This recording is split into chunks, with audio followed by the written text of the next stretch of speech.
Hey guys, welcome back to today's video. Today is Sunday, May 10th, 2020, and today we're going to be taking a look at the California 25th Congressional District special election that is going to be held on May 12th, 2020. It's actually the day of my calculus college board exam, so that'll be interesting. But I don't think I'll be doing live coverage of this. It's one special election. I probably will cover the results the day after, but at the end of the day, this won't be exactly something that, that was a voice crack. That won't be something that will be, I guess, super important on my mind right after taking a huge exam like that. But looking at this race itself, this race is, realistically going to be super competitive. Looking back in 2018, Katie Hill, who many people know for having recently resigned from her House Representatives position back in, I think, October of 2019 because she had some sexual relations with her staffers or a singular staffer that resulted in her nude photos getting released on the internet. She was a freshman to the United States House, and it was a big deal that she had to resign. A lot of women everywhere were advocating for her that it wouldn't have been the same thing if a guy had done this and was in this situation. But she was a very quick rising star within the Democratic Party. I definitely think that once this blows over, likely in a decade, unfortunately for her, but I do think that eventually she will run for further office, and whether that's Senate or another House seat or the governorship, I definitely could still see a political future for her. She's by no means done. I think she's 32 right now, so realistically, she definitely has a lot more of a future in politics, but she did defeat the Republican incumbent Steve Knight in the 2018 midterm elections. She won by a pretty substantial margin. This was a flipped seat. This was not a Democratic incumbent winning. These were one of the California seats that led the Democrats to a victory in the United States House of Representatives. And this election, is going to be back up in November 3rd. This representative is only going to serve from May to November, and then if they get reelected for 2 years after that. But they will be serving throughout the entire rest of the vacancy, and then obviously you still have to face that election. There's an election every 2 years for representatives.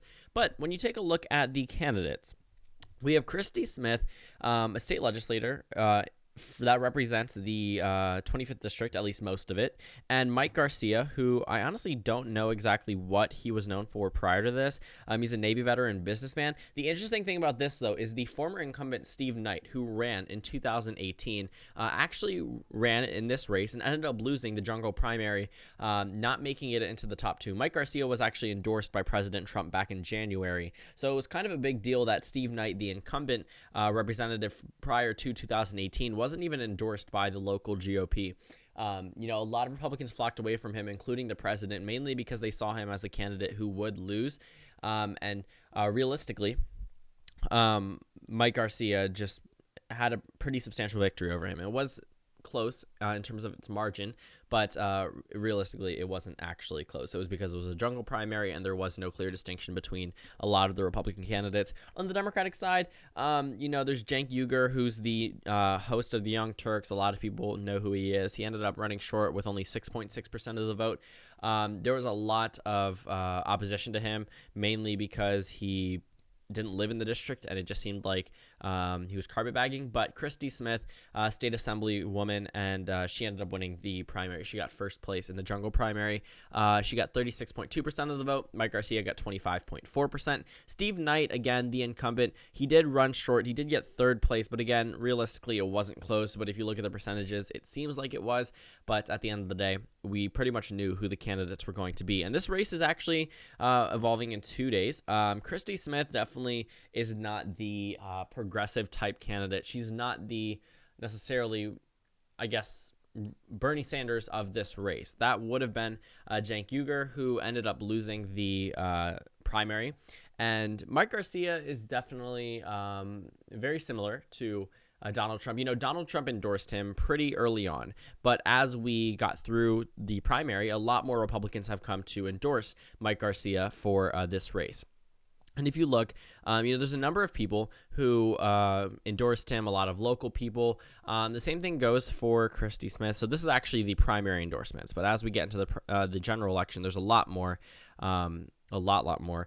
And, you know, a lot of local organizations, and obviously the Republican Party in Los Angeles. And then for Christy Smith, there's a number of former 2020 candidates, Hillary Clinton, Barack Obama as well, Katie Hill, a number of California representatives. I mean, practically the whole state. Cory Booker, Kirsten Gillibrand, Amy Klobuchar, Kamala Harris, Elizabeth Warren. Again, notable people. Gavin Newsom, the governor of California. So a lot of people within the state of California. She definitely has been winning the endorsement election in itself, which means that she will have a lot. But, you know, when you take a look at the race itself, it is still going to be pretty close. In terms of the ratings, it's rated as likely Democrat from inside elections, but I'm definitely sticking more close to the toss-up a characterization for this race. There's only been one poll from March 2020, which was done by a Republican polling firm that shows Mike Garcia ahead by 4% with a 10% undecided. I definitely think that there might be a little bit more. Might be a poll released tomorrow. You know, me covering this race maybe too early, a day early before. But, LA Times endorsed her. That's interesting. But Christy Smith, at the end of the day, I think will do pretty well in this special election. If she doesn't end up winning it, she's definitely going to run for this election, regardless if she wins this or not. Yeah, declared candidates. Christy Smith is on there as well. And I don't know, Mark Garcia is on the so this is a special election. I don't know if they have the 2020 election because they still have to have the election in November.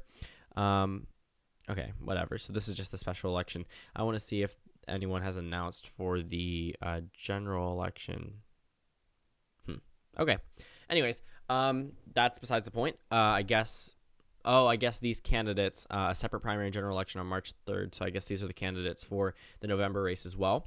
Whatever. So these people are going to be, I guess, going back at each other 5 months later. But you know, for this race, I honestly do think that Christy Smith will narrowly take it away. Donald Trump's involvement in this race isn't going to help Mike Garcia. We're talking about one of these formerly Republican, now Democratic districts in terms of the presidential level type districts where the Democrats did phenomenal in the 2018 House elections. Katie Hill, though she's not running this time around, outperformed Gavin Newsom in this race. And though 2018 was a Democratic wave year, the Democratic Party is still going to focus on this race as if it was a year in which they were in the minority. This is probably one of the last races before we hit the general election in which the Democrats actually have a part where they could take a stance against Donald Trump. And, you know, it will take a big blow to Donald Trump if they do end up winning it. Obviously, there's a Democrat who won this before, but at the end of the day, Donald Trump definitely is pulling big for Mike Garcia. You know, a number of accusatory type tweets that I've seen against Christy Smith and the Democratic Party pertaining particularly to this race definitely shows that President Trump is involved in this race. But again, his reach only goes so far. You're talking about a district that flipped from previously going to the Republicans in 2012 to Hillary Clinton in 2016. And Trump candidates, or at least Trump-endorsed candidates, don't always do well in races like that. And in 2018, again, a number of flips in the United States House, and I honestly think this one will remain in the Democratic column. You know, the race obviously will be close. I think it will be closer than 2018. Also, lack of information about the race itself. Special elections aren't as well known as obviously midterm or presidential elections. You know, the only real time where we saw presidential election type turnout was the Georgia 6th special election in 2017, but that was a long time ago. That was actually one of the first times the Democrats came close in a special election. And when you honestly just take a look at the environment in this congressional district, I do think that the Democrats are going to end up taking this race away. But if they don't, it's not going to be the end of the world for them, but it's still a little bit of a warning sign that they don't have as strong of a hold as they did 2 years prior. Obviously, midterm elections aren't always the best indicator of what happens in the presidential election. Take 2010, for example. The Republican Party absolutely decimated. There were Democrats in the House of Representatives, and if you took a look at the 2008 map, realistically, you would be so surprised that the Republican Party did so well in the House of Representatives after Obama had practically had a landslide type victory, winning in states that wouldn't even go to the Democrats now, and making a number of states competitive, having a number of Democratic incumbents. But it seemed that Obama definitely brought something out in Republicans that allowed them to vote in super large droves. The same thing that Trump is doing right now for the Democrats. I honestly think that this race would not be as close. I think it might be even more beneficial for Mike Garcia if he was not endorsed by Trump, or at least not too involved. Obviously, an endorsement from the president got him through the primary, but I honestly think that his further involvement in the general election is just going to hurt Mike Garcia. We're talking about a district that didn't vote for President Trump. So, again, even if you take all of President Trump's voters and go and give them to Mike Garcia, Christy Smith still wins the election. And, it's going to actually be pretty difficult for the Republicans to win this race. It should be something that is pretty competitive, and I honestly think that the margin will be close, but I think that it could have gone a little bit better for Mike Garcia if President Trump had not intervened. Winning, Republicans typically in districts that Hillary Clinton won in 2016 do better if they aren't fully with the president. Going behind a candidate who didn't win the district 4 years ago isn't really going to help your campaign. Obviously, you want the Republican support, but you definitely could get it without the president involved or heavily involved. But at the end of the day, this race is inconsequential in terms of House of Representatives party majority.